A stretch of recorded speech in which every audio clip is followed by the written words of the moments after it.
don't be blocked.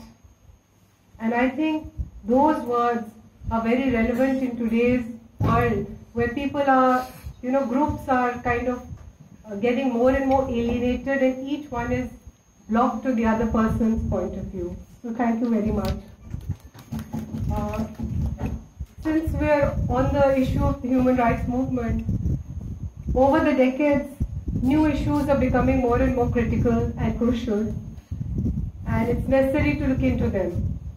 जैसे सौरभ जी ने कहा कि वो विषय नए विषय आ रहे हैं, हमें ये भी नहीं पता कि कौन सा विषय है, क्योंकि हम इक्वालिटी की बात कर रहे हैं, लेकिन किस तरह की बात कर रहे हैं. So we have on behalf of HRDI we have divided the new critical issues, which we hope open up our esteemed honorable members' mind also to those issues, and we have divided them into 4-5 issues. One is disability issues, one is natural resources conflict, communalism and ethnicization, trafficking and child rights.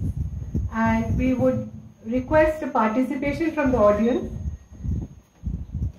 विकलांगता के बारे में सबसे पहले मैं अनुरोध करती हूँ, माइक है ना आपके पास, रोविंग माइक, प्लीज यहाँ आइए, कविंद्र गिल जी के पास आइए, एडवोकेट कविंद्र गिल, यहाँ इधर है माइक, इधर माइक लाइए. अभी आप लोग सब आए होंगे इस सेमिनार हॉल में, ऊपर तक आने का एक्सेस तो था, लेकिन यहाँ कितने जीने हैं, कहाँ बैठना है, उससे दिखाता है कि हमारी किस हद तक हमसे अलग लोगों के प्रति संवेदनशीलता है. पहले तो मैं सब लोगों को ये अपना थैंक्स बोलना चाहूँगा जो टाइल्स पे सब लोग बैठे हैं, उन्होंने मुझे बोलने का मौका दिया और अपनी बात रखने का एक मंच प्रोवाइड किया.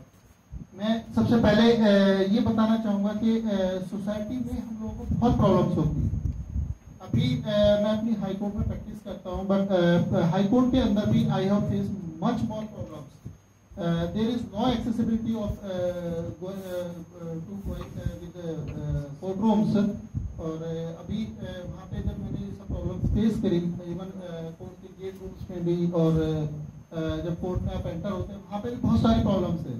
तो हमारी सोसाइटी का भी ये जिम्मेदारी बनती है कि भाई हमें उन चीज़ों को एक्सेप्ट करें, हमें एज ए सोसाइटी में मतलब एक्सेप्ट करें, और एक्सेप्ट करने के बाद हम अपना कंट्रीब्यूशन जो सोसाइटी को दे सकते हैं, उसके लिए हमें एक अपॉर्चुनिटी प्रोवाइड करें, एक मंच प्रोवाइड करें. हमारी फैमिली में हम लोगों मेरे साथ जो है मेरे बड़े भैया हैं और जो फैमिली मेम्बर्स हैं, उन्होंने मेरा बहुत सपोर्ट किया. उन्होंने मुझे पढ़ाया लिखाया और यहाँ तक मुझे पूरा कोऑपरेट किया. उन्होंने कभी मुझे फीलर नहीं आने दिया कि आई मैं हैंडीकैप हूँ. बट जब मैं सोसाइटी में आया अपना कंट्रीब्यूशन करने के लिए, तो I feel that I am different from other person. और सोसाइटी में जब भी हम कहीं जाते हैं तो हमें एक अजीब सी गिल्टी फील होता है.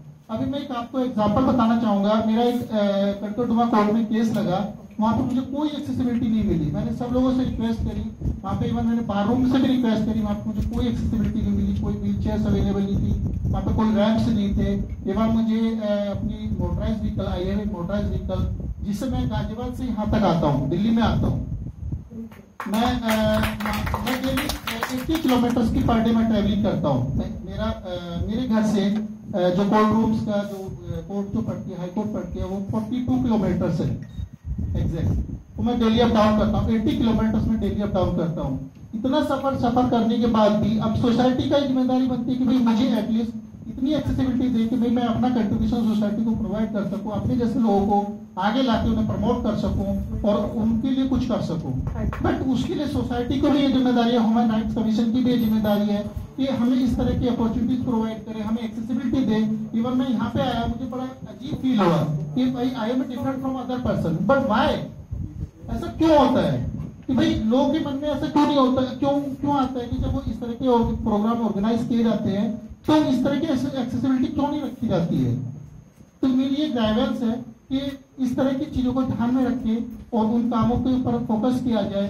और हम लोगों की जो पॉपुलेशन है, हम लोगों को आज जो है इंडिया के अंदर एज पर 2001 सेंसस के अकॉर्डिंग हमारी जो पॉपुलेशन है वो 21 लाख है, 21 मिलियन, जिसमें से 12.6 लाख मेल है और 9.4 लाख जो है करीब वो बिलियन हमारे फीमेल्स आते हैं।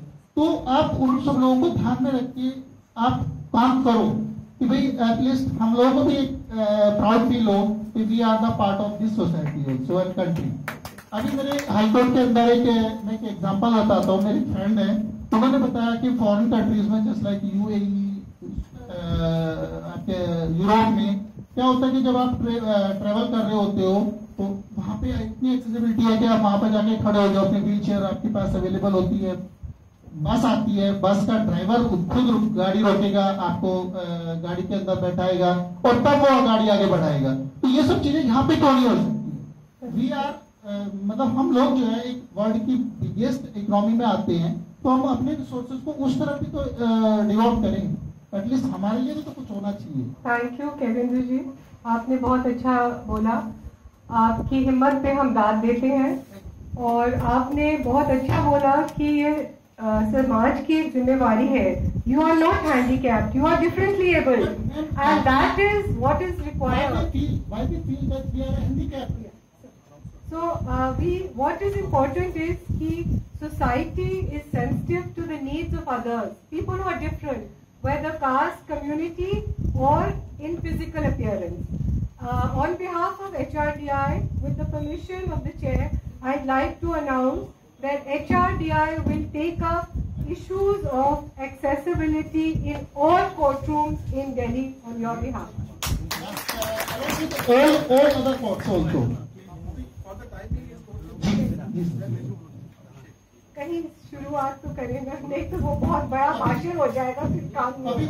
अभी मैं एक चीज और कहना चाहूंगा। अभी लैंड ऑफ लॉ, हमारा जो लॉ ऑफ लैंड है वो सुप्रीम कोर्ट है, बट वहां पे भी इतनी एक्सेसिबिलिटी नहीं है। कोई इवन कोर्ट रूम्स के अंदर स्टेयर्स है। Why? All court rooms of Delhi, so Supreme Court is included. Thank you. One second. Kevindra has just given, उसने अपनी समस्या समझाई और बताया। तो आप उनकी जगह अगर हो और उनकी जगह अगर महिला हो तो how she is doubly disadvantage. So I request para athlete Shweta Sharma to say a few words.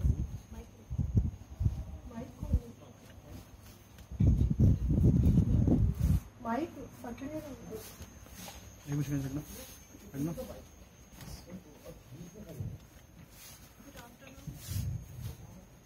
Thanks for inviting me कि मुझे भी अपनी बात रखने का यहाँ पे मौका मिल रहा है। अभी मैं हाल ही में चाइना होके आई हूँ और मेरा ये फर्स्ट इवेंट था और मैं उसमें ब्रॉन्ज मेडल विन करके आई हूँ। तो उसकी मैंने ये बोर्ड भी बराबर किया एक तरीके से। बट यहाँ तक ये सफर श्वेता शर्मा पैरा एथलीट तक का सफर आसान नहीं था, क्योंकि सेम इश्यू एक्सेसिबिलिटी। मेरे पास इतना मनी नहीं होता था कि मैं डेली कैब करके, ऑटो करके, टैक्सी करके स्टेडियम तक ट्रेनिंग लेने जाऊं। समटाइम मैंने स्टार्ट किया अपना मेट्रो से जाना, ट्रेवलिंग करना, तो मेट्रो में भी मुझे इश्यू आया। यमुना बैंक पे मैंने कम से कम 1.5 घंटा 4 मेट्रो छोड़ी है, क्योंकि मैं उसमें एंट्री नहीं कर सकती थी। लेडीज कंपार्ट में भी एंट्री नहीं कर पा रही थी। वहां पे मैं खड़ी रही, वेट करती रही, गार्ड को बुलाया कि मुझे घर जाना है, रात हो रही है, 8 बज गए हैं और मैं अभी तक एंट्री नहीं कर पा रही, प्लीज हेल्प मी। तो मुझे आगे से गार्ड भी बोलते हैं मैम अभी थोड़ा रुक जाइए, आधा 1 घंटा वेट कीजिए, ये थोड़ा सा ऑफिस का रश है, ये क्लियर हो जाएगा, उसके बाद आप चले जाइएगा। तो मेन इश्यू यही है कि लेडीज कंपार्ट भी बना दिया गया है, सब चीजें हैं, एक्सेसिबिलिटी रैम्प भी बना दिए गए, बट मेट्रो में घुसे कैसे? वहां नॉर्मल गर्ल्स और तो वही सारी इश्यूज आते हैं कि स्टेडियम तक जाना भी आसान नहीं है। अभी हाल ही में मेरा सिलेक्शन हुआ था चाइना के लिए जाने के लिए, तो उसमें लिस्ट में मेरा नाम आया था। स्टार्टिंग में ये था कि गवर्नमेंट के एक्सपेंस पे हम जाएंगे और प्ले करेंगे। कुछ 35 प्लेयर्स के नाम सिलेक्ट हुए थे। आई एम हैप्पी कि मेरा भी उसमें नाम था, बट सडनली मुझे 9 को जाना था और मुझे 8 को इवनिंग में पता लगता है कि आपके गवर्नमेंट की तरफ से नहीं हो पाया, अदरवाइज आप नहीं जा पाओगे। पर मेरा वहां जाना इसलिए बहुत जरूरी था क्योंकि मेरा क्लासिफिकेशन, मेडिकल क्लासिफिकेशन होना था, जो हमारा एक कैटेगरी डिसाइड होता है जिससे हमें पता लगता है कि हम किस कैटेगरी में खेलेंगे। और मेरी अब तक की मेहनत, अब तक जो मुझे पब्लिक ने सपोर्ट किया, क्योंकि मेरी फैमिली मुझे इतना सपोर्ट नहीं कर पा रही थी, इसी तरह मैंने सबके साथ मिलके, मेरे को पब्लिक ने बहुत सपोर्ट किया यहाँ तक पहुंचने के लिए। तो मेरे साथ साथ लोगों की, औरों की भी मेहनत और उम्मीदें थी कि ये जाए और इंडिया के लिए मेडल लेके आए। बट लास्ट टाइम पे मैं टूट गई क्योंकि मेरे लिए वो 1-1.5 लाख रुपए 2 घंटे के अंदर अरेंज करना बहुत टफ था उस टाइम। मुझे समझ नहीं आया, तो मेरे ड्रीम्स खत्म हो रहे थे वहां पे, क्योंकि मेरे पास ये मेरा फर्स्ट और लास्ट चांस था, क्योंकि आई एम सिंगल मदर और यहाँ तक पहुंचने के लिए भी बहुत लोगों की हेल्प ली है मैंने। तो मुझे लग रहा था सबकी साथ, सबका सब कुछ बेकार हो गया, अब मैं नहीं जा पाऊंगी, तो पता नहीं मुझे कब मौका मिलेगा। बट सडनली कुछ एनजीओ ने, कुछ लोगों ने, वही पब्लिक सपोर्ट, उन्होंने मुझे फिर सपोर्ट किया और मैं 2.5-3 घंटे के अंदर अरेंज करके पहुंच पाई। बट ये क्या रूल्स है, क्या है ये चीजें कि सडनली 2 घंटे के अंदर एक प्लेयर को पता लग रहा है।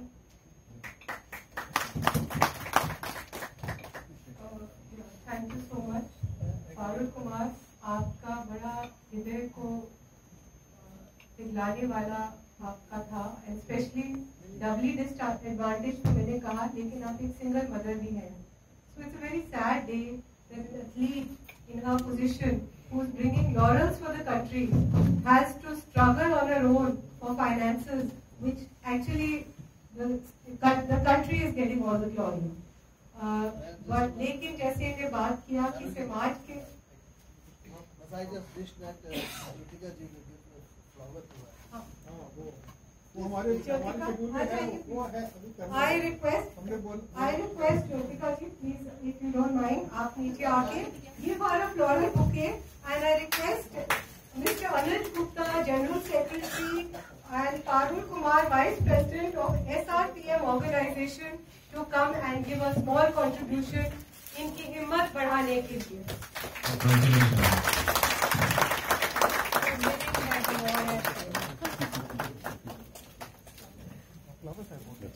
ज्योतिका, कविंद्र को, We thank you. more flowers. Madam We thank you for taking so much. We thank you so much for being so socially conscious. The SRPM organization. Thank you very much. Yeah, actually, this is the oldest organization since 1956, which is working towards this Now, cause. Jyotika ji, I request you, Mr. Venkat Ramani ji, please. Amni, Jyotika, and go to felicitate Kavinder ji.